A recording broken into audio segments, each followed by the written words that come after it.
Asterisk bang. Slamming a guy against the tree, Shiro pointed her sword at his throat. Your friends are dead. Care to explain to me why you targeted me? Shiro asked with a sweet smile. Seeing this smile, the man felt sweat drip down his back. Spirits. We're spirit traffickers. The man replied in a panic as Shiro's sword traveled closer to his neck.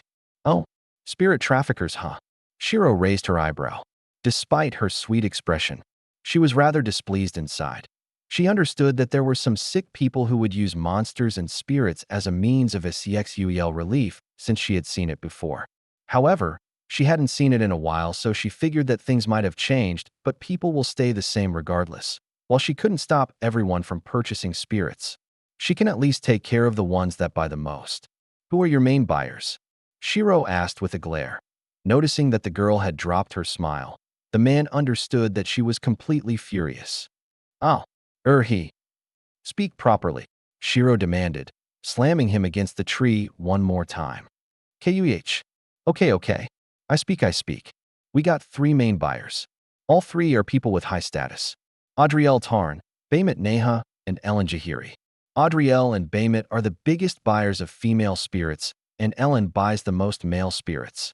These 3 dominate the market since they buy the most. The others can't compare. The man replied as Shiro noted down their names. Do you know where they keep the spirits? And no, we don't. We just deliver and get paid for it. The man shook his head, understanding that he was telling the truth. Shiro clicked her tongue and stabbed her sword through his head, pinning him against the tree. Adriel Tarn, Baymet Neha, and Ellen Jahiri, huh? Seems like I need to do some research on who my next targets are. Shiro muttered as her killing intent started to leak into her surroundings. Feeling this killing intent, Error started to dance around with joy as Shiro patted his head. Comet, we'll kill them if they're close. If not, wait till we finish this tower, okay? Don't be hasty. Shiro reminded as Error calmed down. Good. Smiling softly, Shiro crouched towards the corpses of the traffickers and wondered about how she should do this. After a short pause, she flipped Nivlim into a reverse grip and stabbed it into the chest of the headless woman. Pulling it down, she cut through the sternum and cracked open a cavity in the center of her chest. A human plant pot, I suppose. Shiro chuckled to herself as she dropped the golden seed into the corpse. Just as the seed came into contact with the blood, small roots erupted out of the seed and started to spread themselves throughout the woman's body, watching the woman's body drain at a visible pace. Shiro raised her eyebrows and couldn't help but think that this seed was quite bloodthirsty, wondering if this seed was an evil artifact or not. Shiro watched as the woman was drained into just skin and bones, plucking the seed out of her body. Shiro saw white roots still connected to her body and wondered if she should cut them off. However, before she needed to do anything, the roots retracted back into the seed, which made Shiro wonder about how much space was inside it to begin with. Shrugging her shoulders, she threw the husk of a corpse to the side. Just as the corpse landed next to a tree, roots erupted out of the ground and dragged the corpse under, raising her eyebrows. Shiro wondered what that was about before planting the seed into the second human plant pot, draining all the blood from the bodies of all 7 attackers. Shiro watched as each of them had been dragged underground, narrowing her eyes. Shiro smiled and unsummoned her sword. If you're going to take them, at least tell me beforehand, Dryad. Just as she said this, a figure appeared on one of the branches. Well, I figured you probably wanted to get the most of the corpses before throwing them aside. Just think of me as a passerby. Another person's trash is someone else's treasure. The Dryad smiled. She was currently laying her body across the branch as her long jade-haired doctor peed. Behind her, her golden eyes narrowed at the seed in Shiro's hands before looking at the one who had killed 7 people all by herself. Feel free to take their corpses if you want. I have no more use for them. Shiro shrugged. Of course, even these corpses serve a purpose to the forest, though I must say, that child in your hands is rather picky to have only drained the blood within them and not anything else. The Dryad shook her head. It's still just a seed. That is also true. But what kind of seed drains blood? Even if you're a spirit, I cannot let this pass unless I know what's going on. The Dryad said as her smile faded, looking at all the roots targeting her. Shiro simulated the battle foray. moment and understood that she could probably kill the dryad with ease, but she wasn't going to do that. This is something I got from the tower, and I'm not responsible for the seed draining blood. If anything, blame Gaia for giving me such an evil seed. Shiro grinned and shrugged her shoulders. Hearing this, the dryad furrowed her brows and examined the seed. Feeling the same type of energy from the tower, the dryad was confused as to why the tower would give such a malignant item to this spirit. I see. Seems like I have made a mistake. The dryad sighed and dismissed the roots. Yes, you have. And tell me, do you just watch every spirit get trafficked away? Shiro asked with a small smile. No, but there was nothing I can d-dash before she could finish her sentence. Shiro flickered in front of her and placed her hand over the dryad's mouth, leaning close to the dryad. She glared at her with anger in her eyes. That's an excuse. Either do your job properly or don't come out after I kill them all. You can use your roots to restrain them, hide in the forest, or even try to throw them off your trail. There's always something you can do, so don't give me that shit. Shiro warned as her killing intent was focused entirely on the dryad, feeling the killing intent up close. The dryad paled as she had never felt this fearful in her life. Why you can't kill me? The forest would try me. I've got a blessing from another dryad that lets me kill here. Humans don't count as inhabitants, so I still have a free slot left to kill someone. Shiro narrowed her eyes. Hearing this, the dryad widened her eyes before hastily nodding her head. I'm sorry, I'll try harder next time. She apologized. Don't try harder. Try your best. Shiro clicked her tongue and let go of the quivering spirit, jumping down from the branch. Shiro glanced down at the seed and saw a thin layer of red in the bottom. Understanding that it was probably blood and that she'll need to kill a lot more people, Shiro figured she might as well look for 3 main buyers of spirits and take care of them. ####. I like this girl already. Gaia chuckled seeing Shiro tell the dryad to blame her for giving her a bloodthirsty seed. She's a treat, isn't she? Nyx grinned. Amen. I'm surprised that she figured out so quickly. Gaia smiled as she placed down the empty teacup. Yup, she knows your myth after all. I think if you two meet, you'll have some fun together. Both of you are calm and warm at times, but deep down you're both battle junkies. Well, for you, you're more of a spectator of the chaos that ensues. Another. Nyx shrugged as she offered Gaia another cup of tea. Sure. Well, for me, I'm not exactly the best at combat, so I can only watch by the side. If I could, I would be fighting gods left, right, and center. Gaia replied while taking the refilled cup of tea. Though I must say that I'm surprised. I didn't expect my ex-husband to have a shard of him to be consumed by the little pet she had kept by her side. It's rather interesting, isn't it? Gaia said while looking at error that was on Shiro's hand. Amen, it's something gifted to her by the system. So whose side are you taking in all of this, Gaia? Nyx asked. Naturally, it'll be the side of this girl.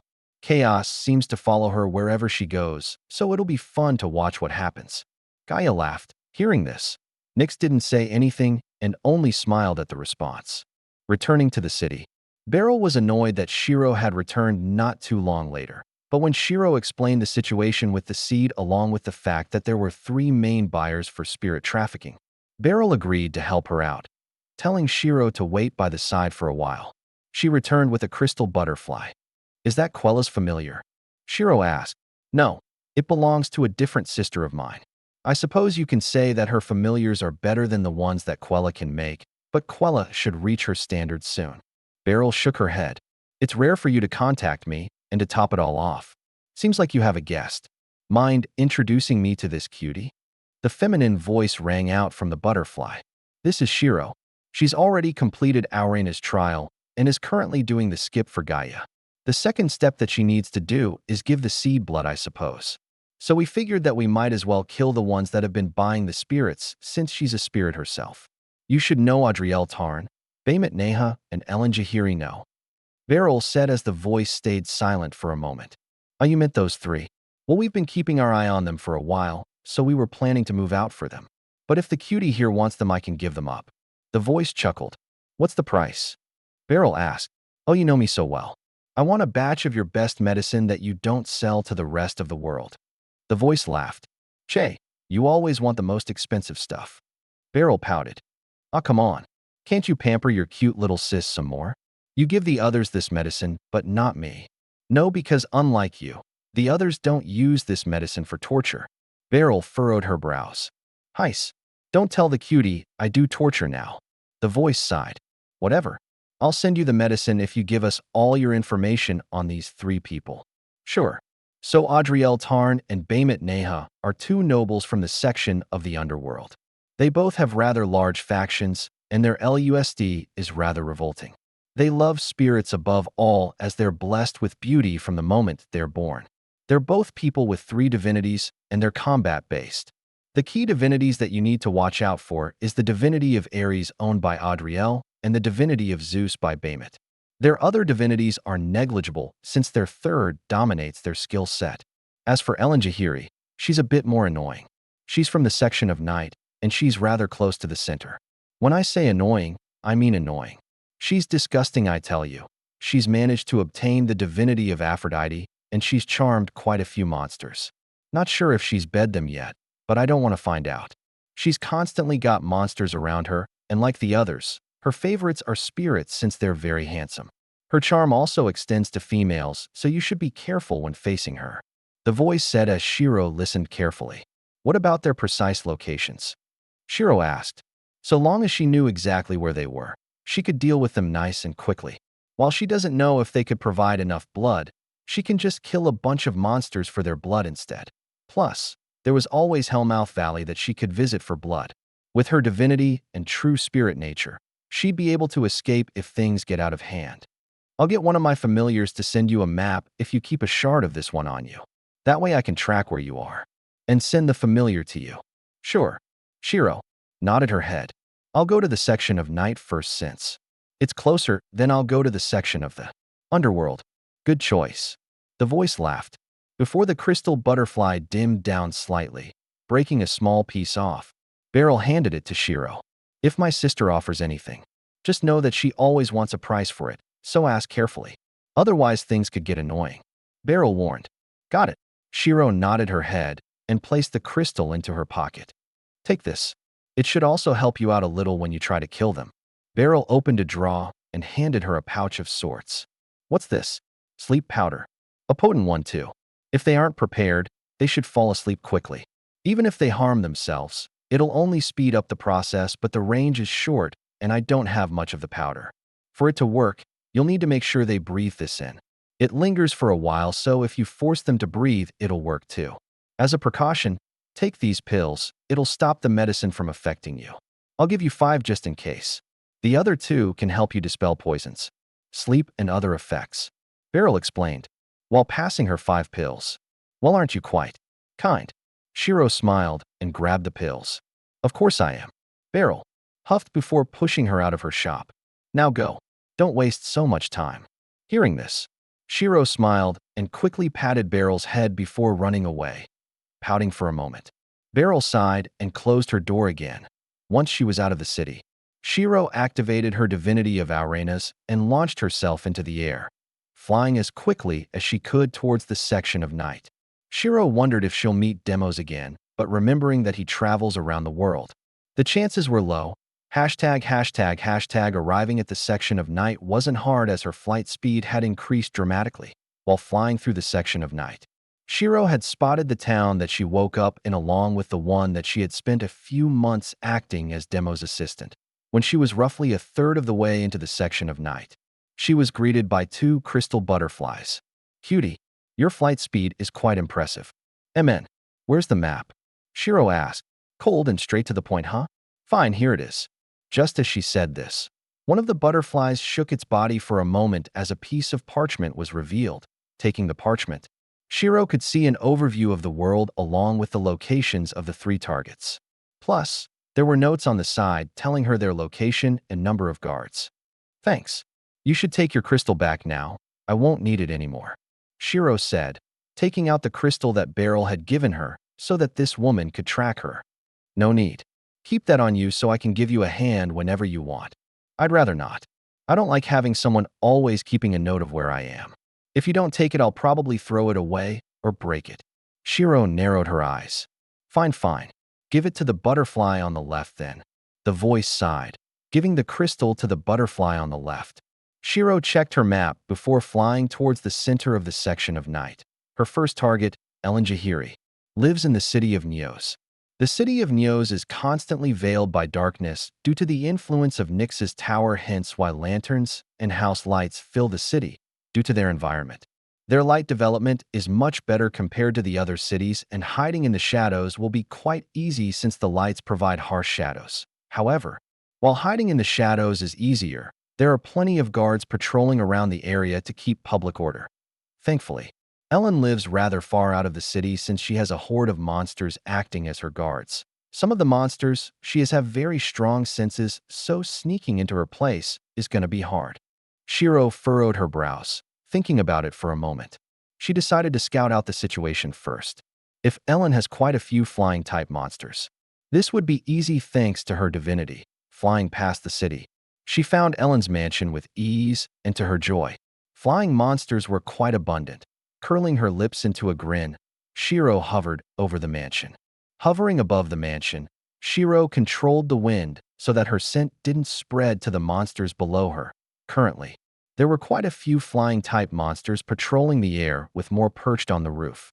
As for land-based monsters, there were very few, but they acted as door guards. Her divinity was perfect to face these flying-type monsters, but that's only if she wanted to go for an all-out battle with them.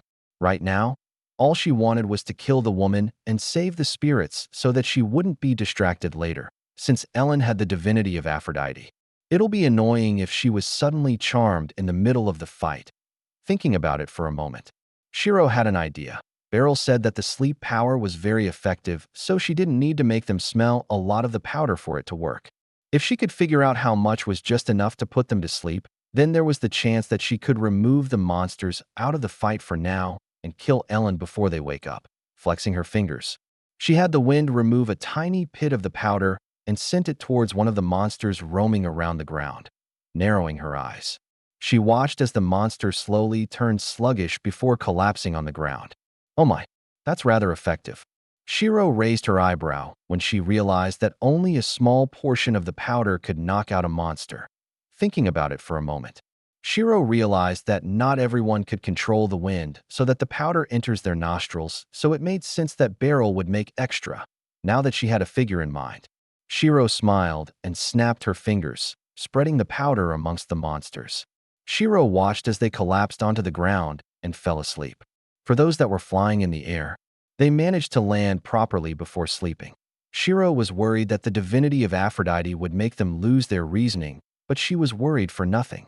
Landing on the roof softly, she was about to sneak in from the side when she heard a loud MOAN thanks to her keen senses. Taking a deep breath, she resolved herself to see something disgusting as she snuck in through the windows. Just as she entered, she was hit in the face by a face full of perfume and weird aromas that made her want to throw up since they were far too strong. Gritting her teeth, she used her sleeve to cover her mouth and nose before continuing. Thanks to the loud MOANing in the distance, it wasn't hard for her to find out where she was as they weren't quiet at all. However, the moment she arrived at the location and moved the door slightly ajar to see what was happening, Shiro wished that she didn't and just blew up everything instead.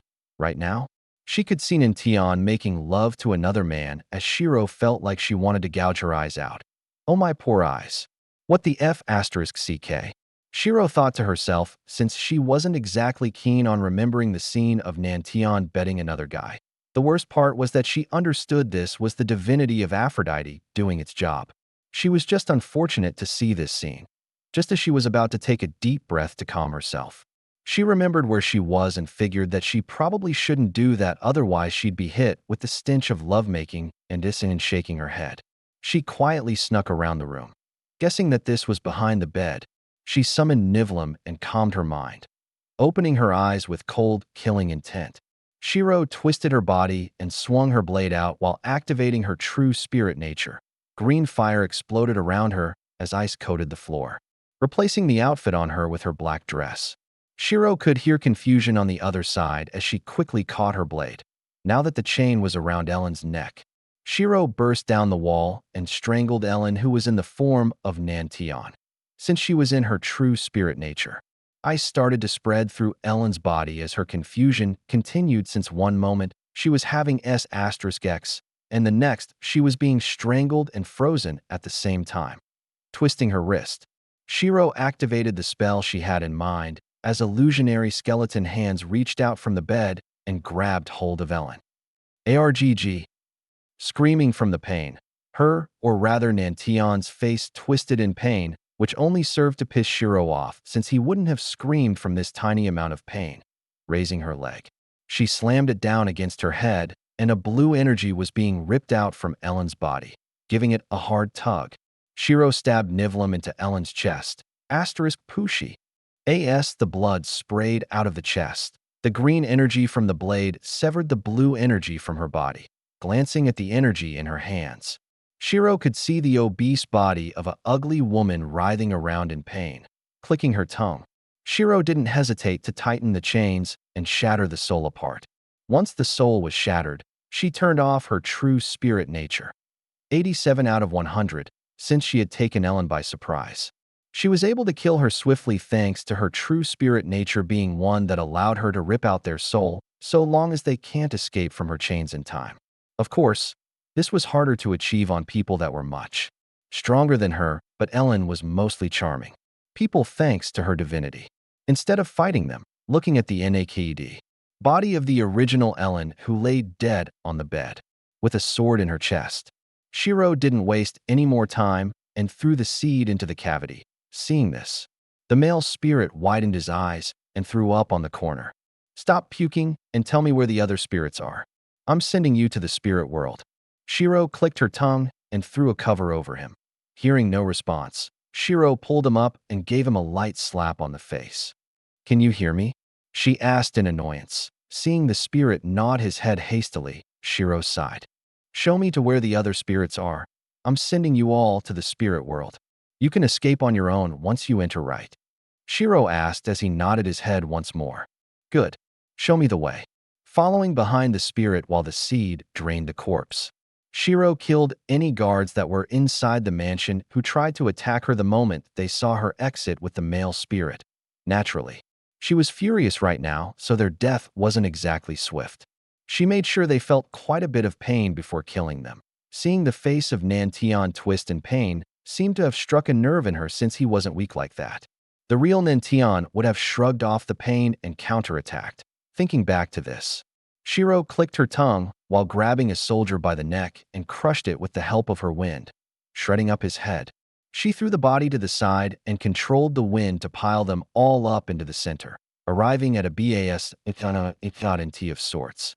Shiro saw tens if not hundreds of male spirits chained up and drained, as they seemed quite weak right now. Realizing that Ellen probably drained them of their vitality, Shiro frowned and cut them loose. Muttering something under her breath, Shiro opened up a portal to the spirit world. "Get in and leave," she commanded, seeing the familiar portal. The spirits widened their eyes as a slither of hope returned to their eyes, quickly running through. Shiro maintained a portal until the final spirit was about to enter. Looking at her, he mouthed a few words before leaving. "Thank you, huh? That's the first one I heard so far." Shiro raised her eyebrow and closed the portal, looking back at the bas.e.m.e.nt. She clicked her tongue and walked back to the mountain of corpses that she had left behind. Retrieving the seed, she placed it in the corpse mountain. Once all the blood was drained, she left immediately since she didn't want to stay any longer. Leaving the mansion, she could see a few of the monsters waking up before looking around in confusion. Turning toward the city, they narrowed their eyes and were about to fly when a heavy pressure crushed down on their bodies. "Where do you think you're going?" Shiro glared at the monsters who were about to fly away. Hearing her question, they froze up slightly from the killing intent and glanced back, seeing a furious Shiro with a dark expression. Some of the monsters started to shiver on the spot. "Piss off and don't attack the city. If you do, I'll kill you," Shiro warned as she returned their ability to fly. Quickly scattering away, she watched as the monsters fled the scene. There were a few that wanted to stay behind, but a glare filled with killing intent was enough. Thanks to her killing intent and divinity of Uranus, she was able to send them away, but if they actually fought, it would have been a pain and people could have arrived from the city, so it was best to just let them leave for now. Glancing down at the seed in her hands, Shiro could see that it was filled a fifth of the way, swirling the seed around. She could see what seems to be condensed blood swirling around. Despite killing so many people, it only filled a fifth of the total amount. Shiro muttered with a small frown, understanding that she probably needed to kill a small town to fill the seed. Shiro furrowed her brows. Guy is more blood-thirsty than I expect. Though she did orchestrate 2 wars, I suppose. Shiro thought to herself that in one way. Gaia reminded Shiro of herself. They're both protective, warm and bloodthirsty. I wonder what she's like. Shiro mused while soaring into the sky, remembering her map. She started to make her way towards the section of the underworld. Since that was where the last 2 were located, the trip to the section was quick and easy as Shiro only needed to stop every now and again for food. She even traveled through the night since she can recover after a single night's worth of sleep. Upon arriving at the section of the underworld, the first thing she did was look for a place to rest for now since she was tired. Finding herself an inn, she paid for a night along with a meal. However, her rest was cut short by the owners, but Shiro quickly dealt with it before going back to sleep. Waking up properly in the morning, Shiro went into the kitchen and made herself something quick since both the owners were now corpses. Naturally, she had the seed absorb the blood. The other guests at the time were more than happy that the owners had died as they started to loot around for a bit before leaving. For those that got into a conflict and died, Shiro made sure their blood didn't go to waste by the time she had arrived at the city where both Adriel and Baymit were located. Currently, the city was split into 2 halves. One belonged to Adriel and the other belonged to Baymit.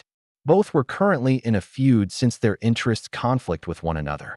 Since both were buyers of slave spirits, there were bound to be moments when they have their eyes on the same product and fight over it like a pair of rabid animals. Compared to Ellen, these 2 were known for their fighting prowess, so it was definitely going to be hard to kill them quickly like she did with Ellen, resting on a tree not too far from the entrance of the city. Shiro went through the information that Beryl's sister had provided to her on the 2 targets. Adriel Tarn was the owner of the divinity of Ares, which gives him superior prowess when fighting in one against many. The same goes for Baymit, since he had the divinity of Zeus. However, between the 2, Baymit had the advantage of range. But since they knew that they would suffer great losses should they attack each other in an all-out war, they kept it rather peaceful for now. Cracking her neck, she figured that the easiest one to kill right now would be Zeus, since she could easily whack him out of the air and attack him with close-quarters combat while using her restriction of magic.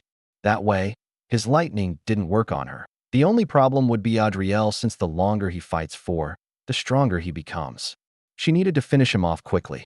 There was also the problem of him being partially immortal thanks to Ares' divinity. The fact that he can continue to fight even if he had one limb left was crazy, and it made for an annoying opponent. Unless Shiro could completely crush his head, he could keep holding on to his life and try to kill her. Thankfully, she had the help of her true spirit nature to deal with him so long as she could restrain him. She'd be able to drag his soul out with ease. Debating to herself for a moment, Shiro eventually settled with going for Adriel first, since she can ignore Baymit with her restriction of magic. Dusting herself, she stood up and made her way to the gate. Before she could even enter the city, she was stopped by the guards. "Do you know the payment in this place?" they asked with a lustful gaze. Rolling her eyes, Shiro slowly and calmly walked up to the guard on the right and raised her right hand. Before the guard could say anything, Nivlam appeared in her hand as she quickly jammed it into his throat and twisted his head off like a bottle cap. Blood spurted out of his neck, and Shiro used this moment to swiftly kill the other guard as well, planting the seed in their body. She waited for a moment before removing it and quickly leaving the scene before more people could arrive. Naturally, there were witnesses, but Shiro was too fast for them to keep up. Hiding herself in a corner, she grabbed a pin from her back and tied her hair up into a ponytail and changed into a new jacket. Looking at the large buildings in the city, she spotted the ones belonging to the 2 immediately, since they were rather flashy with their design, and they practically had their name carved on the buildings. Forcing a smile, Shiro couldn't help but imagine the 2 as children who were competing to see whose house looked cooler in their eyes. The 2 would be arguing back and forth saying, "No my house is better than yours." Shaking her head, Shiro dismissed the thought since Adriel and Baymit weren't children. She was going to kill them, not adopt them. making her way to Adriel's mansion.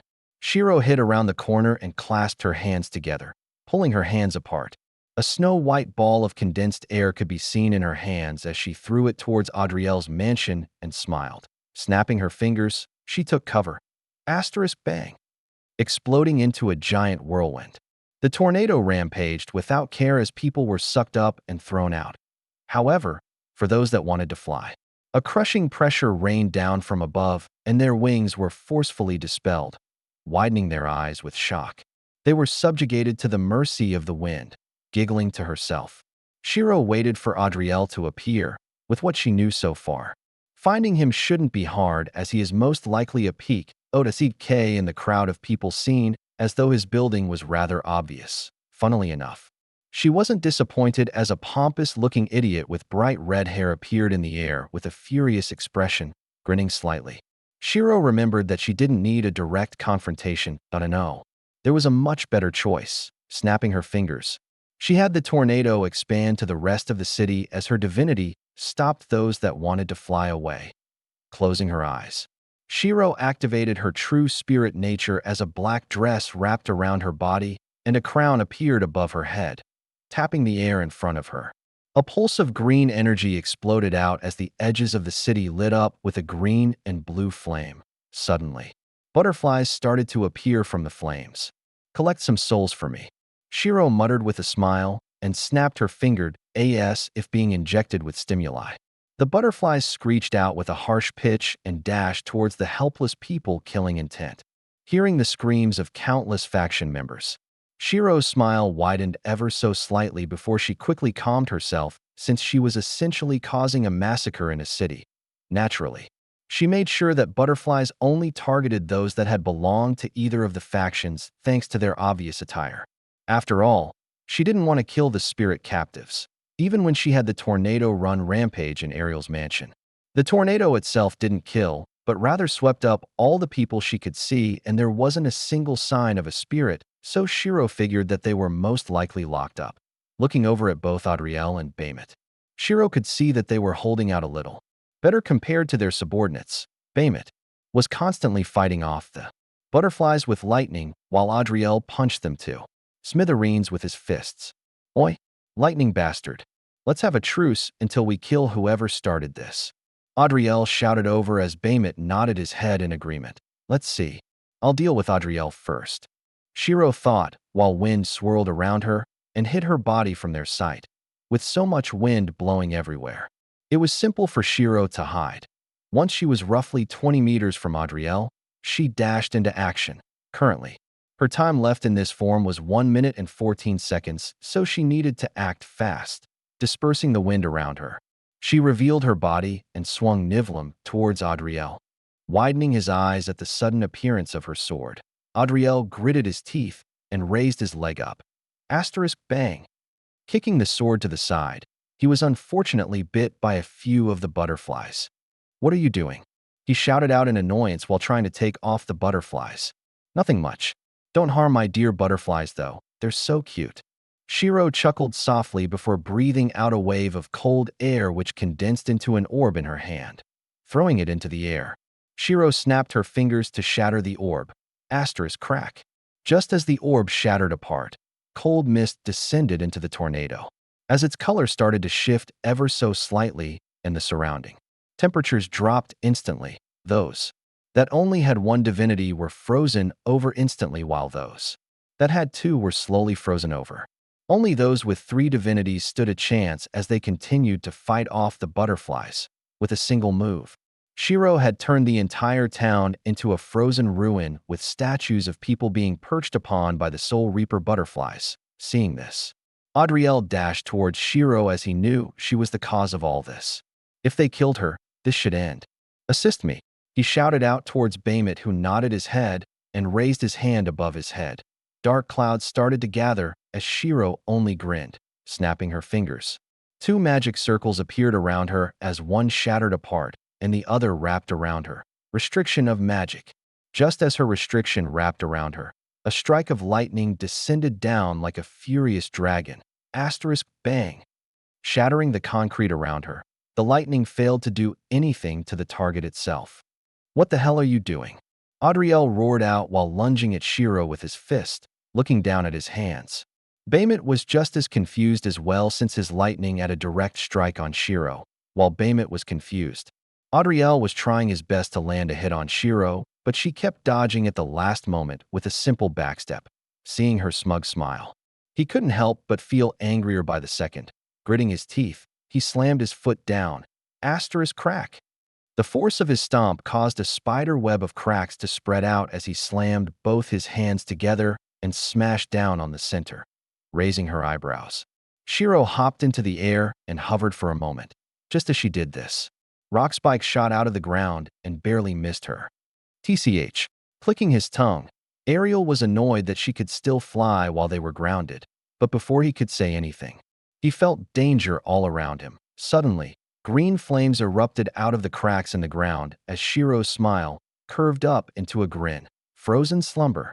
Chains lashed out from the flames as Adriel widened his eyes, twisting his body. He wanted to dodge, but whenever he tried to move out the way of the chains, butterflies would cut off his escape and latch onto him. Understanding that the butterflies were bad news, he wanted to destroy them, but the moment he did, the chains would try to restrain him. While this was all happening, Baemut tried to attack Shiro over and over again, but his lightning kept getting blocked by a shield that shimmered around Shiro. Don't worry, I haven't forgotten you either. Shiro laughed, flicking her wrists. Ice chains shot out of the surrounding buildings and latched onto Baemut. Unlike Adriel, he wasn't as adept at controlling his body, so the chains had a much easier time. Once the chains latched onto him, ice started to form on his body as he widened his eyes in a panic and tried to escape, but it was no use. Butterflies started to latch onto him as the feeling of fatigue overwhelmed his mind, until he closed his eyes forever. Seeing this, Adriel's face paled and glared at Shiro.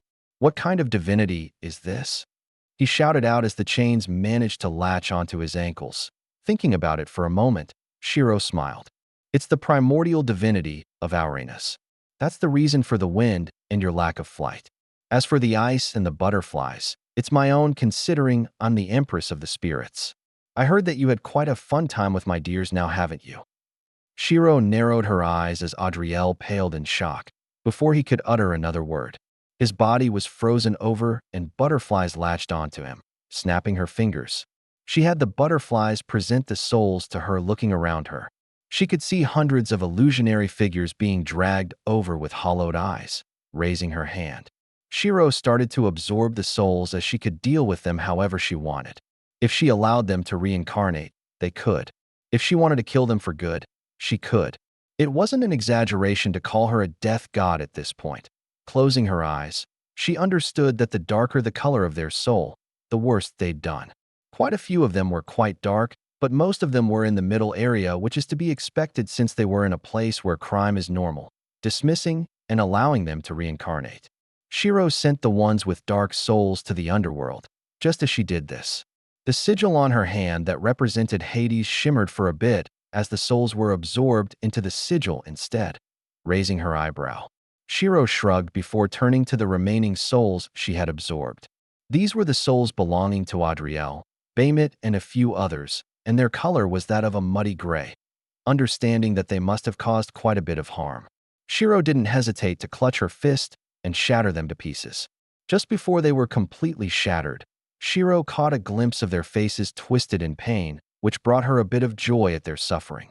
Opening her eyes, Shiro dismissed her spirit nature, and the butterflies faded away, stopping the storm. Shiro flew up into the air and used the wind to move all of the bodies to the center of the city, summoning her bow. She notched Nivlim onto the bowstring and fired down into the pile. Asterisk Poochie. Drilling a hole down the pile, she returned Nivlim to her hand and dropped the seed. Feed. Well, she said before flying towards the destroyed mansions. Both of the mansions had the spirit woman chained in a dungeon of sorts, as many of them had wounds all over their body. Using some of the medicine that Beryl had given her to heal these girls, Shiro sent them back to the spirit world.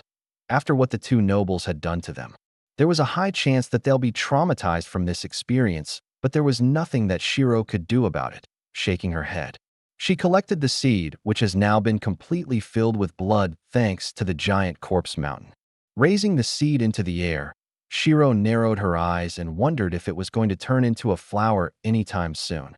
However, seeing as though there were no reactions even after waiting 5 minutes, Shiro decided to take it back to the section of life and see if there's any changes there. Looking back at the city, she felt a little bad for killing 90% of the people here, but she set the thought aside for now. As cruel as it was, she didn't think too much of it since she was more focused on killing Adriel and Baymet, along with saving the spirits. It was hypocritical considering the things she had said before, but that's how she was. Jumping into the air, she flew back to the section of life. The whole trip back to the Tower of Gaia only took her around 3 days, as she used the section of sky to help her return faster, making a few air tunnels for herself. She was able to increase her top speed thanks to the wind. Upon arriving at the city beneath the Tower of Gaia, Shiro didn't waste any time and made her way to the tower. The closer she got to the tower, the hotter the seed became, and the blood within seemed to boil ever so slightly. Raising her eyebrows, Shiro wondered if she should do this in the spirit world instead. I should be able to do it here. I don't see any reason that it can't be done. Shiro shrugged, crouching around the back of the tower. She dug a small hole and placed the seed in the hole before planting it again. Waiting for a moment, she noticed the ground shake a little as she quickly stepped back. KRRR. A tiny root dug its way out of the ground and slowly extended towards Shiro. Stopping around a meter away from her, the root seemed to be asking for something. Tilting her head, Shiro wondered if it was asking for water. But when she thought back to how she fed it blood, she realized that water might not be what it wanted. Summoning Nivlam, she made a small cut on her finger and dripped some blood on the root. Just as her blood touched the root, a thin sheet of ice coated its surface as it slowly retreated back to the seed. Not a second after, the ground around the seed split apart as a crystal blue flower slowly bloomed. The crystal blue petals slowly turned red the closer it got to the center, as it resembled the look of a lily. Surprised by this flower, Shiro reached out and gently rubbed one of the petals. Feeling a piercing cold, Shiro glanced at her finger, which was slightly frozen. Seeing a notification on her system, she checked it out while keeping an eye on the flower. Due to the circumstances, the blossom of life has evolved into frigid blood lily. Frigid blood lily, rainbow, a special type of flower that has received both the blessing of gods and the spirits. It is resistant to all elements, especially ice. Innately, this plant contains a certain amount of divine power that, when consumed, will enhance your physique immensely. Due to the harsh requirements of its appearance, not many would recognize the frigid blood lily's importance due to its rarity. The benefits that one receives when consuming this flower is 50% resistance to all elements and 80% resistance to ice, along with a 30% increase to physique, passive, skill, divine lifeline, 3/3. After consuming the frigid blood lily, you receive 3 lifelines. First lifeline, strength. When you are close to death, this lifeline activates and grants you increased strength to escape your peril. This is an overall boost to your whole body, which also increases speed. Second lifeline, astral self. The next time you are close to death, or when you are still in danger after the first lifeline has been exhausted, you will replace your mortal body with your astral self for a small period of time. In this form, you cannot be harmed by physical attacks or common magic attacks. You are able to phase through everything. Third lifeline, renewal. This third lifeline triggers when you are killed regardless of the situation. Including when your soul is taken, your body can be healed back to full when you desire, so long as your soul is still in the same realm, even if it is locked behind a special container. Once this is triggered, you will lose the benefits that come with consuming the frigid blood lily. Reading the description of the frigid blood lily, Shiro raised her eyebrows in surprise, since even she was tempted to just consume it. However, remembering that the last step was to nurture the great deity's child, she stopped herself and instead activated her true spirit nature. While she didn't know what she should do to nurture this flower, she did have a way for it to protect itself. Snapping her fingers, a magic circle appeared before her, pushing it towards the flower. She enchanted it with a power that would continuously apply so long as it was receiving energy from the land. Frozen Soul Reaper Sigil. If anyone tries to pluck you out of the ground, Hit them with your roots, and they'll begin to freeze. Once they're frozen entirely, you can steal their soul as nutrients for yourself or crush them. Don't kill people who didn't mean to stumble into you, though. Try to disguise yourself if you can, since kids are attracted to beautiful things. Shiro smiled and patted one of its petals. While she didn't know if the flower could understand her or not, she might as well say it just in case, feeling her touch. The frigid blood lily swayed gently as the roots wrapped around her finger as if hugging her. Since the frozen soul reaper sigil was her power, naturally, it didn't work on her.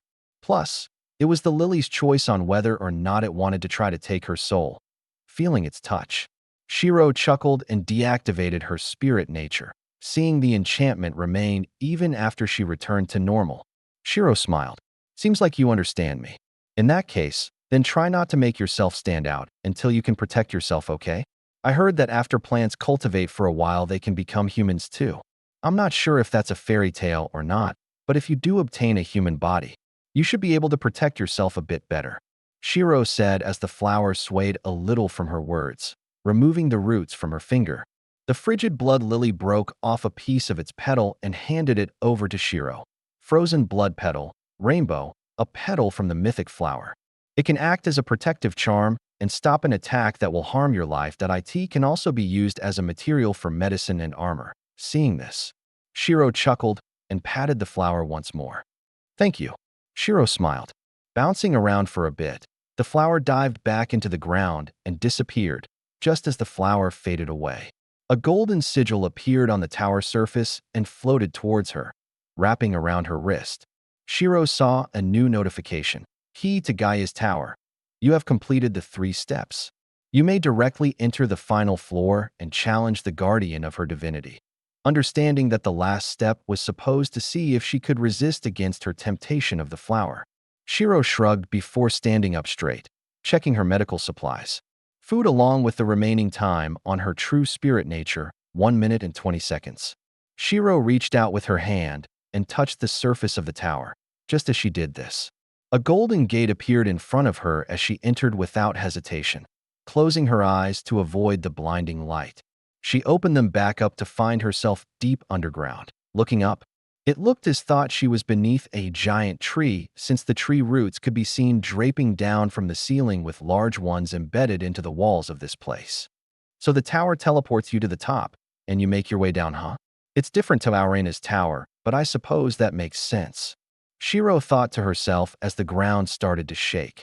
Rocks started to erupt out from the ground as they slowly merged with one another into a statue of a dragon. Green energy flooded inside its body as her system rang with a new notification. Defeat Gaia's champion. Before Shiro could do anything, the dragon unhinged his jaw and breathed out a wave of green energy, which surged towards Shiro. Feeling danger immediately, Shiro threw Nivlim into the air and pulled herself towards the roof, dodging the breath narrowly. She watched as a sheet of petrification could be seen on the floor. Wait AF * king moment. When the hell did petrification become a thing in this tower? Shiro muttered in confusion, since all of the records just show that this place was focused on defense. There was not a single mention of petrification. However, when she remembered that the trials were tailored to her, she couldn't help but curse her luck. Of course it has to be petrification, doesn't it? Why not just reshape the entire F * king world while you're at it? She cursed under her breath. But just as she muttered this, the dragon spread its wings as the surrounding walls started to move. I was F * king kidding. Shiro shouted back as she activated Arena's divinity and sent gusts of wind to attack the dragon. *KSH. Striking against the stone body, the wind blades left shallow marks and were barely able to harm the dragon. Clicking her tongue, Shiro quickly kicked off the roof and dodged the roots that suddenly appeared. Notching Nivlim into her bow, Shiro pulled back and fired it towards the dragon's head. Clang. Embedding itself into a crevice, Shiro tugged at the chains and dragged herself towards the sword. However, just as she did this, the dragon's eyes shimmered for a moment as Shiro felt danger once more. Gritting her teeth, she sent a blast of air above her and descended instantly. *KRRR.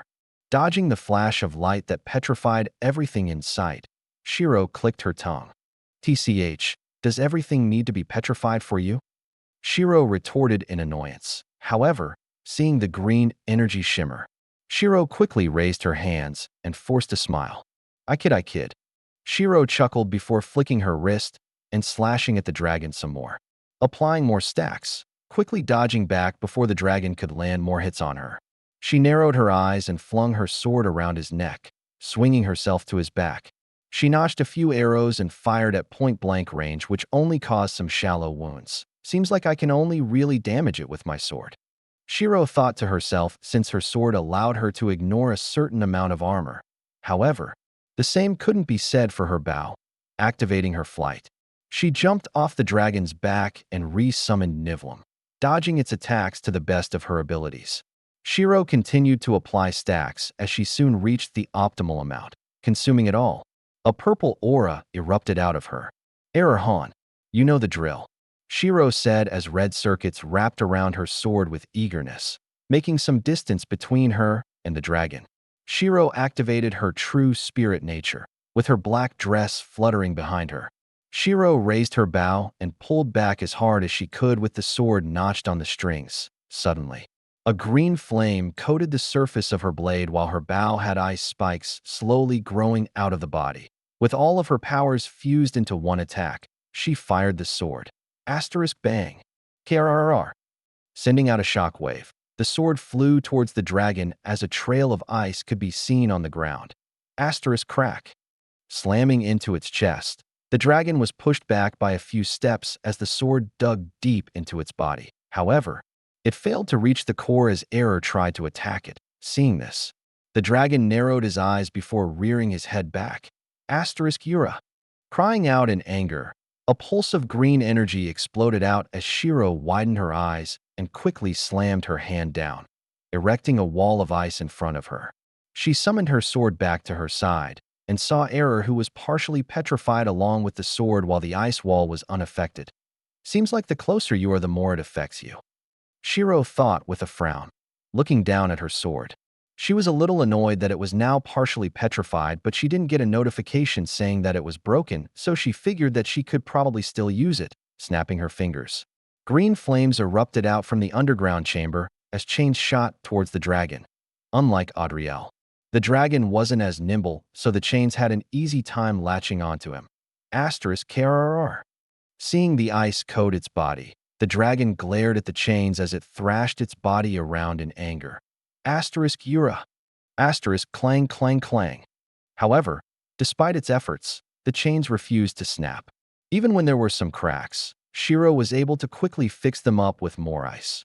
Once the green energy stopped pulse, she dived out of her cover and ran towards the dragon. Her true spirit nature was on a timer, so she couldn't spend that time dawdling. If she did, she'll be wasting a lot of potential damage. Twisting her body, she slashed towards the dragon's head. Crack. Since she was still under the effect of the stacks, her damage output had increased dramatically as the dragon was knocked back by a few meters. Seeing this, Shiro grinned and flexed her fingers. Suddenly, ice gathered behind the dragon before launching a spike towards its rear, relying on its instincts. The dragon slammed its tail into the ice spike before it could reach. Why the hell is it so on guard? Shiro muttered in annoyance as she threw her sword and dragged herself towards the dragon once more. She did try to use the butterflies, but it seemed like the dragon didn't have a soul, so it wasn't as useful as she had hoped, since her true spirit nature focused on fighting living beings. It was only natural that it would struggle against golems like the dragon. Glancing at her timer, Shiro frowned when she saw that she only had 15 seconds left of her form, furrowing her brows. She decided to launch an all-out offensive against the dragon in these last 15 seconds so that she could kill it before she's weakened. Landing on its wings, Shiro pulled her hand back before slamming her sword against the joints, activating her armor ignore. A spider web of cracks spread out across its wings as part of it could be seen falling off, dodging the roots that tried to attack her. Shiro slammed her hand down against his spine as a column of ice exploded out. Bang. Forcing it on its knees, the ice prevented the dragon from moving too much, clasping her hands together and creating a dense orb of air. Shiro breathed a mouthful of cold mist onto the orb before throwing it against its head, exploding into a blizzard. The dragon's head was frozen for a moment before petrification spread across the ice and shattered it to pieces. Tisk. Using the chains as a swing, Shiro swung herself under the dragon and sent a blast of air against the abdominal area, cracking some of the rocks protecting his insides. Shiro grinned as a huge magic circle spread out from beneath her, with only 2 seconds left to her timer. Shiro cast her final ice-based spell. A wave of ice blades shot out of the ground and pierced towards the crack she had made while the pillar pressing the dragon down was turned into a giant sword, with swords trying to piece it from both sides.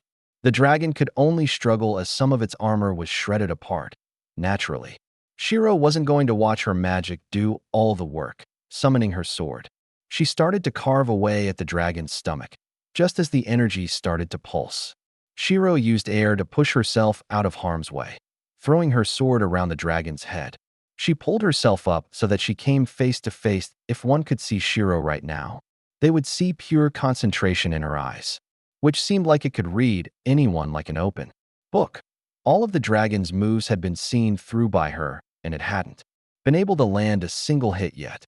Error, Shiro commanded coldly as the circuits wrapped around the sword with its remaining energy since it failed the first assault, grabbing the rocks that symbolized the horns. Shiro stabbed Nivlim down as hard as she could. However, it wasn't enough to pierce the armor. Clicking her tongue, Shiro used the horns as handles as she flipped her body and slammed her foot against the pommel of her sword. Asterisk bang. Shattering a bit of the skull, Shiro narrowed her eyes as air dived into the crack, making a condensed orb of air. She jammed it as deeply as she could before retreating, snapping her fingers. An explosion of wind blades could be seen on the dragon's head, while red circuits exploded out of his body like a parasite. Turning around to a collapsed dragon, Shiro sighed in relief and walked up to the corpse, crouching down. She saw a sigil similar to the one she had received from Uranus. Tapping it, she watched as the sigil faded into her body. Primordial divinity of Gaia. You gain control of the great earth and can transform the landscape to your liking so long you have enough energy. You are able to enchant your weapons with the petrification enchantment, which turns people to stone. The process may take longer depending on their resistances. You can control the forest and command animals to a certain extent. You can gain energy back by meditating in a forest. You can coat yourself in a layer of hardened material and greatly increase your defense. You gain full freedom in the section of life which allows you to kill at will. You are able to create golems that are infused with some of your power. You are immune to petrification and can dispel it at will. You can grow plant life such as trees to help you during combat. They will not go away unless you will it. They can, however, be cut down like normal trees. You can expend 20% of your energy to release a flash of light that petrifies everything in range of you. This effect weakens the further out they are. The limit increases depending on how much energy was used in the 20% initial cost. After use, you cannot use this for another 3 days. Reading the benefits she received from the divinity, Shiro raised her eyebrows at the mention of petrification. Not only did she obtain the ability that the dragon had used for an AoE petrify, but she was now immune and can dispel it at will. Looking down on her sword that was still partially petrified, Shiro tapped her finger on the surface and sighed in relief that it seemed like the petrification didn't turn everything to stone and there was still metal left inside, hence why it didn't break the moment she hit the dragon, dispelling the petrification. She was a little sad that the sword was slightly chipped on the edges, but she figured that she could probably hand this back to Maria for it to get fixed. Snapping her fingers, she commanded air to return to her so that she could fix its petrification. However, before she could, she watched as air dispelled it on its own. You got Gaia's power too. Shiro raised her eyebrows in mild surprise as air bounced around in joy. Chuckling to herself, Shiro wondered how she could leave this place since there was no need for her to hang around. Just as she thought of this, a golden gate appeared before her. Shrugging her shoulders, she entered. Once the light died down, she found herself back at the base of the tower. Glancing up, she smirked for a moment before making her way back to Beryl's shop. Now that she had obtained Gaia's divinity, She only needed 3 more before her trial here ended. Thinking about the remaining divinities, Shiro was most excited for the one pertaining time. While Nyx's divinity might the most powerful, she didn't have an ability to do with time yet, so she wanted to get that soon. Knocking on Beryl's door, Shiro waited for a moment but heard no reply. Furrowing her brows, Shiro knocked again and waited for a few more seconds. That's strange. Maybe she's busy with something, Shiro thought to herself as she was about to leave. But just as she turned around, she saw a crystal butterfly land on her shoulder. If you're wondering about where Beryl had gone, she's currently making her way to the emergency meeting that we're holding, Lil Cutie. A voice rang out as Shiro recognized her to be the same person who had given her the map previously. What's the meeting about? Shiro asked. About the culprit and what we need to do about the ancient terror. The situation has changed, hence why we're holding an emergency meeting. You should come too, since the other hero candidates are already making their way over. They haven't achieved 6 slots yet, but they've managed to unlock their 4th one and obtain new divinities.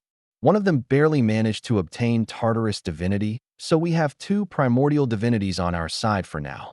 Actually, I've just finished Gaia's divinity, so we have 3 on our side. Shiro corrected her as she stayed silent for a moment. Pardon, I completed Gaia's divinity, but since it was tailored to me, it was more offensive than defensive. Shiro sighed. I see. I'll go notify the others. Setting that aside for now, you should make your way to the meeting. What's the meeting about anyways? I've got more primordial divinities to acquire. Shiro furrowed her brows, struggling to find the words for a moment. The voice eventually sighed.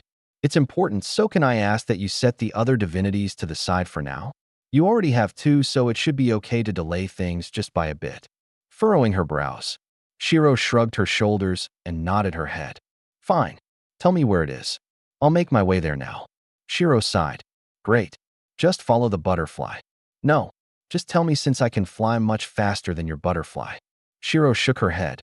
Okay. In that case, then go to the town of Grants near the border connecting to the section of sky. I'll have a map prepared for you there. Can you get it done in the next day then? Shiro asked. I think I can manage. Okay, I'll be there by then. Should I keep this butterfly on me or keep it on you? That way I know where you are and can give you the map when you arrive. Nodding her head, Shiro placed the butterfly in her bag and walked out of the city. Once she was far enough away, she crouched down slightly and shot into the air, flying past the trees. Her body flickered out of sight since she had received another boost in obtaining her 3rd divinity. ####. It took Shiro less time than expected for her to arrive at the town of Grants, so she had to laze around for a bit while waiting for the map to arrive. During this time, she had experimented with the powers a little and realized something outrageous. With her being able to place petrification enchantments on weapons, it meant that her arrows from Artemis' bow, which almost never missed, were a guaranteed hit of petrification. Unless they used something to block her arrow, they'd be petrified instantly. Of course, her enchantment was a little weaker compared to when she used it on her sword, but that was because the enchantment was stronger through direct touch. When she used it on her sword, the speed of petrification was much faster than her arrow. After some experimenting, the map had finally arrived and Shiro saw the meeting site. The meeting site was an old building used by the previous heroes, located in the middle of the section of sky. Since there were quite a few air tunnels around that area, which allowed people to move around the section with ease, they used it as their base. Putting the map away, Shiro didn't waste any more time and made her way to the base immediately. With her primordial divinity of Uranus, she was able to make a brand new air tunnel to increase her speed. Naturally, she had erased it behind her since she didn't stop for food. If an average person were to use her air tunnels, they'll starve and probably have a rough wake up when they get slammed against the ground. Upon arrival, Shiro could see a small temple of sorts as a woman was waiting by the entrance with a small smile. Hey Lil Cutie, you're the first one to arrive. The woman smiled as she was similar to a more grown-up version of Quella. Of course I am. Who else can move around as easily as I can? Shiro shrugged. True.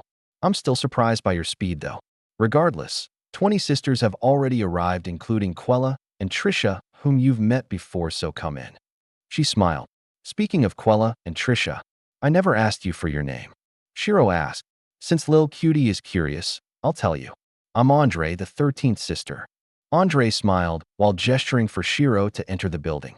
Entering the building, Shiro could see that the first floor was akin to a church of sorts with statues of all 5 of the primordial gods, including Nyx. Looking at the statue of Nyx, Shiro couldn't help but raise her eyebrows since it looked nothing like her at all. If anything, it just looked like a random woman who was used as a reference. You seem curious about the statue. Andre smiled. Amen. It looks nothing like Nyx. Shiro replied as Andre raised an eyebrow to her statement. You've seen her before? Andre asked with mild surprise. Amen, I did. Shiro nodded. You're not joking, are you? Andre furrowed her brows. Nope. But that aside, where should I stay while I wait for the others to arrive? Shiro asked while massaging her neck. Follow me. There's a spare room here. Getting Shiro to follow her, Andre led her down some stairs where she could see a few doors. After asking, Andre explained that they were the different rooms for the sisters and that the ones at the bottom were for the guests, aka the heroes, since it was easier to expand the building down. Finding her a room, Shiro laid on a bed for a while as it was rather comfy. I'll tell you when the meeting is being held. You can make your way up to the first floor, and that's where we have food, Andre informed as Shiro nodded her head. After Andre left, Shiro heard a knock on her door. Come in, Shiro called out while sitting up. Opening the door, both Quella and Trisha entered the room. Seeing the two, Shiro smiled and waved her hand. Sup? Hey, seems like you completed Gaia's divinity too. I'll be honest, I didn't think you'd get it done so quickly. Quella sighed while sitting on Shiro's bed. I got lucky. I managed to enter the spirit world and get information on how to complete the trial. Shiro replied with a smile. Oh, you went to the spirit world? Trisha raised her eyebrow in surprise. I did. Is that weird? Shiro tilted her head. It's not weird when you think about your race. However, the entrance to the spirit world hasn't been discovered in a long time. I'm just curious about how you managed to get them to bring you into the spirit world, Quella said while laying her body down on the bed. Well, I just kind of released my aura in the forest and was reprimanded by one of the spirits for being suicidal since the monsters see me as nutrients. Shiro shrugged. After that, she dragged me to the spirit world where I saw the steps of the skip written on the tower itself, since the spirit world is like a mirror of the real world. I see. Though I guess if you want I can show you to the spirit world. I can create a portal between realms whenever I want. Shiro shrugged. *PFT. You can? Quella sat up. Yeah, is there a problem? What's your position in the spirit world? At most, spirits usually get the key to open already pre-existing portals. But you're able to open one yourself, which means you have a lot of energy to spare, and that the spirits had actually told you the real way to open and close portals. Quella explained as Trisha nodded her head. My position is pretty special, I guess. But why do they not tell the real way? Shiro asked. Because of the traitors hundreds of years ago. Back then, one of the spirits had opened up a portal for the ancient terror so that he could escape one of our ambushes, and he proceeded to wreak havoc in the spirit world. After he was forced out with the help of the queen at the time, the spirits became a reclusive race. They only tell the way to open up a real portal to those that have a high and trusted standing in the race. For the ones that already know the method, they were forced to swear an oath of secrecy under the divinity of oaths, Trisha said as she grabbed a chair and sat down. So the fact that the spirits actually told you is shocking. Quella nodded. I see. They never told me, so I wouldn't know. Shiro shrugged. But setting that aside for now, what did you get from Gaia's divinity? Quella asked with excitement in her eyes. Well, aside from the normal stuff, changing landscape and such, I'm basically able to petrify anything I want. Shiro replied as Quella tilted her head. Are you sure you got Gaia's divinity and not Medusa's? When did Gaia grant petrification? Quella asked. Yes. I had to fight a dragon that tried to petrify me a few times. I have control over petrification now, so if someone is petrified, I can unpetrify them. Shiro replied. Can you demonstrate it? Trisha asked, handing her a dagger. Sure. Grabbing the dagger, Shiro activated Gaia's divinity and the dagger turned to stone immediately, looking at the speed of petrification. Both Quella and Trisha were speechless as Shiro returned it back to normal. There. It's a little slower when I use my bow, but otherwise it's pretty handy. Shiro said as Quella blinked for a moment. You do realize that your speed of petrification is faster than the petrification speed of someone with Medusa's divinity, right? Quella said with a twitching smile. Is it? Shiro raised her eyebrow. Yes. Quella nodded her head. Well, I guess it's kind of like what happened with my divinity of Nike then. I got it for the power of flight, but after I got Aurena's divinity, Nike's hasn't been too useful except for some of the smaller boosts. Shiro shrugged. That is true. Most of the primordial divinities are upgrades of pre-existing divinities since they are technically their children. It would be more concerning if her petrification speed is slower than the one provided by the Medusa. Trisha crossed her legs. That is true. Quella agreed. So do you two know what this meeting was about? I was planning on challenging another tower when Andre told me that I should probably come to this meeting. Shiro asked. I'm not too sure on the details, but it seems like they found out who the culprit was.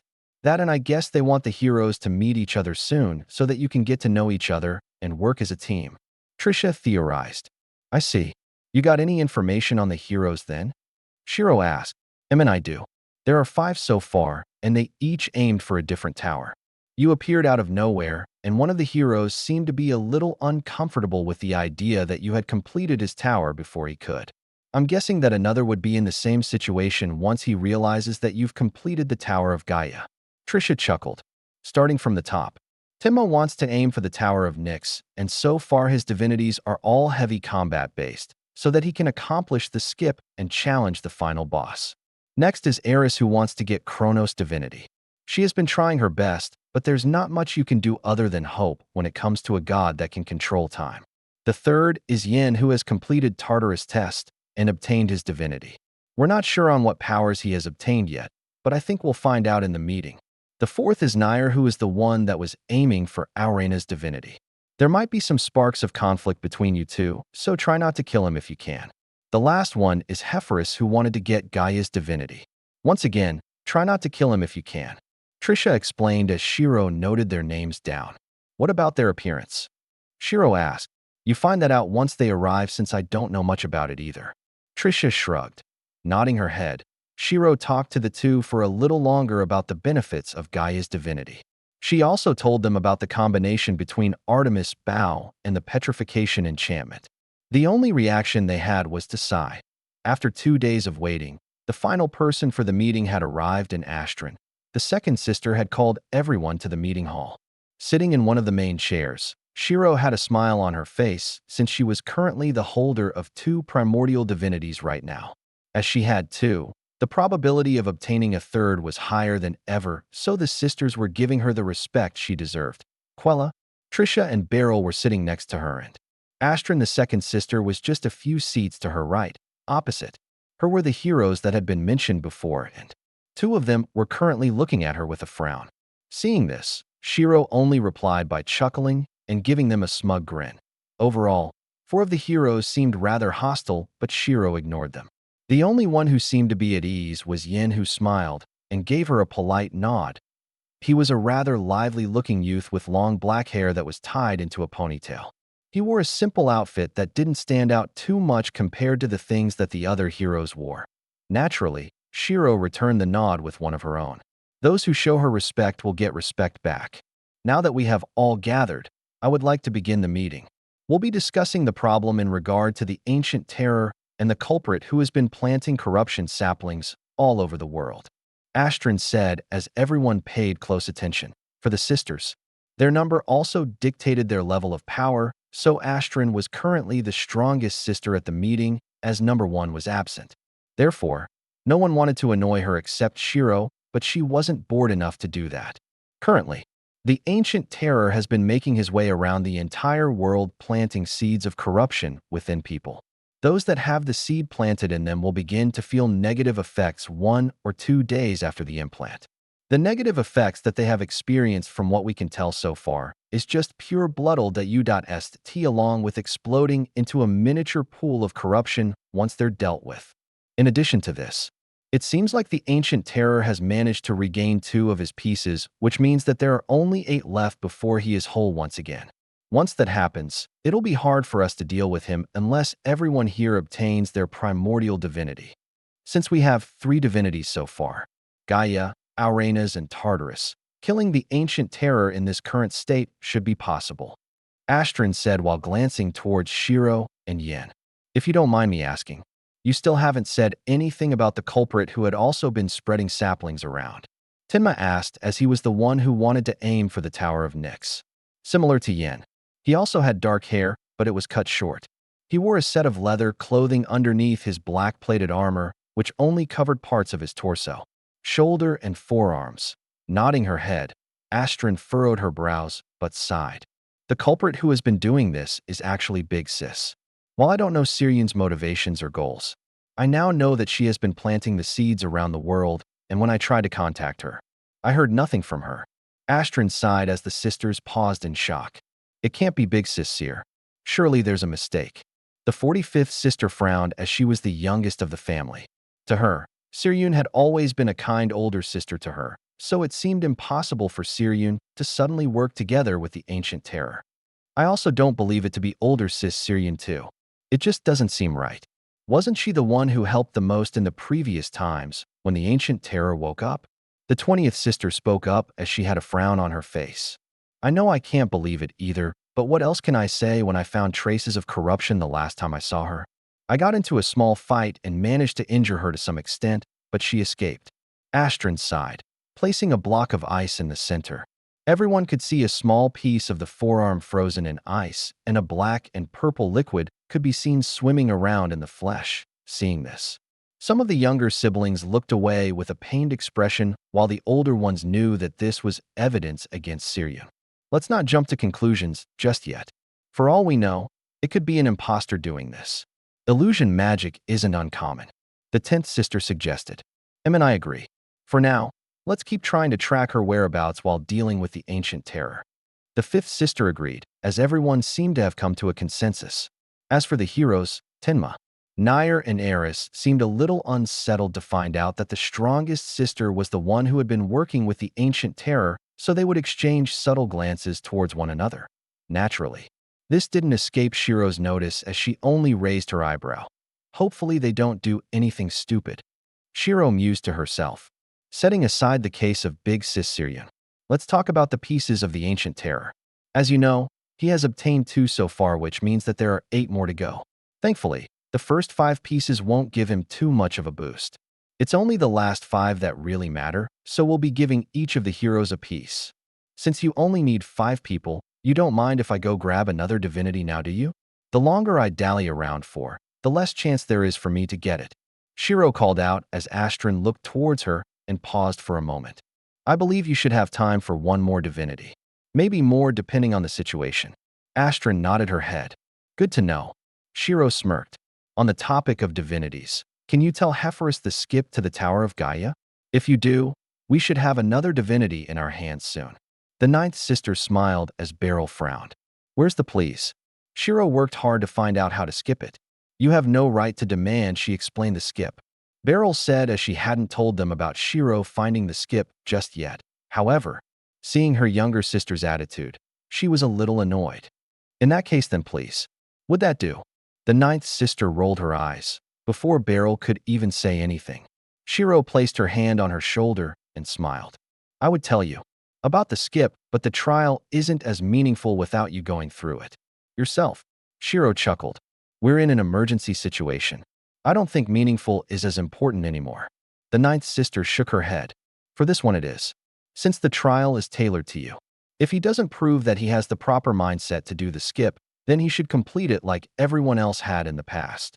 Shiro grinned. And what if he fails? Then he's just incompetent. Plus, I've got 2 divinities already. Whether or not he gets his is secondary. Shiro narrowed her eyes with a dark grin. Plus, if he does things like I did, he might have to face a dragon that can petrify him with a gaze. Shiro chuckled. Gaia's divinity doesn't give P- before she could even finish.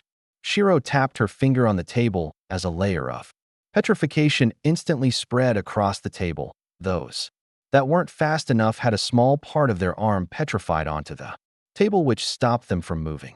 See, power of Gaia. Shiro grinned. Despite feeling magic all around her, she wasn't afraid.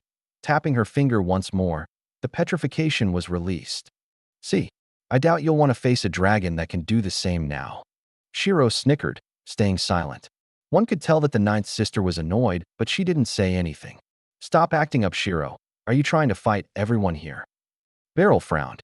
It would be fun, but maybe not today then. Whose divinity should I go for next? Probably Nyx's or Kronos. Shiro rested her chin on her palms as she looked towards Tenma and Eris with a grin. Or maybe I should do both. Before a fight could break out between them, Quella, Trisha and Beryl pulled Shiro out of the meeting for now, since the rest was just how they should tackle the problem of obtaining divinities while the ancient terror was collecting his pieces.